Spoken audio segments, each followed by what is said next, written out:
नमस्कार, जय श्रीराम. या 9 वेळी नेहमी शांत, गप्प म्हणजे गप्पच राहावं. अगदी लहानपणी शाळेत टीचर सांगायच्या ना तसं. हाताची घडी आणि तोंडावर बोट. आज प्रत्येक जण या जगण्याच्या धावपळीत गोंधळून गेलेला आहे.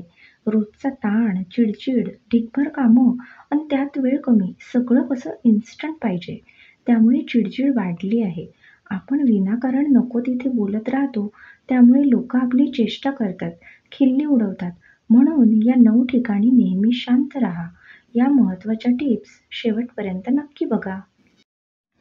टीप पहिली, चिडचिड होत असताना मन शांत आणि तोंड बंद कसं ठेवायचं? जेव्हा कामाच्या ठिकाणी तुम्हाला खूप ताण येतो किंवा कुणाचा राग येतो, तेव्हा स्वतःला मनातल्या मनात ही वाक्य बोला. माझ्या भावनांवर पूर्ण कंट्रोल आहे. मी शांत आहे, माझं मन शांत आहे. आणि असं म्हणून लांब श्वास घेऊन सोडा. यामुळे नक्कीच मदत होईल. टिप 2, एखादा मित्र, मैत्रीण, जवळची माणसं जेव्हा आपलं दुःख, त्रास, प्रश्न आपल्याजवळ सांगत असतात ना, तेव्हा नेहमी शांतपणे ऐकून घ्या. लगेच त्यावर प्रतिक्रिया किंवा उपाय सांगू नका. दुःख सांगणारे बरेचदा फक्त यासाठी आपलं रडणं दुसऱ्याजवळ सांगतात, जेणेकरून मन हलकं होईल.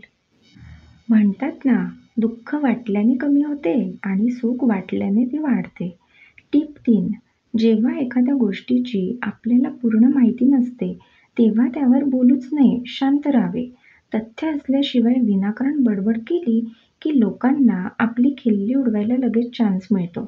आपल्या बोलण्याकडे दुर्लक्ष केले जाते आणि लोकांचा आपल्यावर असलेला विश्वाससुद्धा कमी होतो.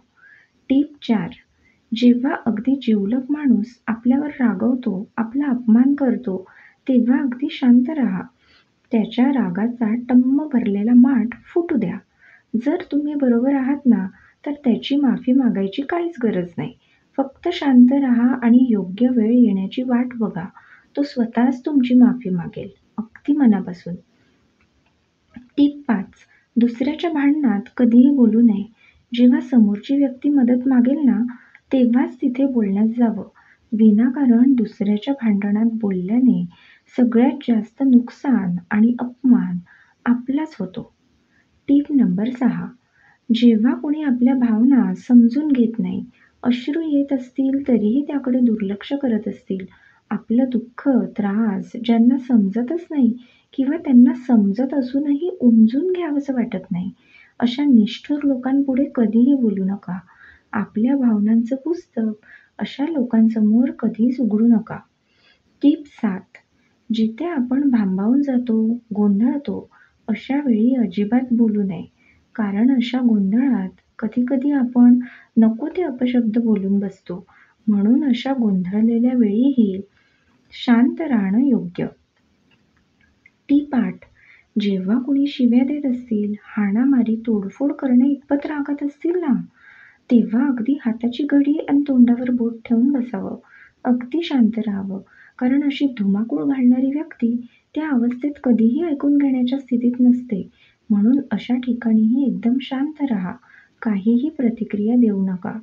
टिप 9, हा सिग्मा रूल लक्षात ठेवा. आपल्या यशाची गाथा कधीही बढाई मारून लोकांपुढे सांगू नका. यश, मेहनत, कीर्ती ही आपोआप लोकांना दिसते. त्यामुळे कधीही आपल्या यशाचं कौतुक स्वतःहून लोकांपुढे करूच नका.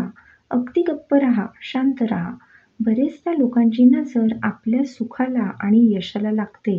यावर थोडा विश्वास ठेवा. कारण आमच्या व्हिडिओमध्ये फक्त अनुभवाचे बोल असतात. आवडलं तर लाईक, शेअर, सबस्क्राईब नक्की करा. धन्यवाद.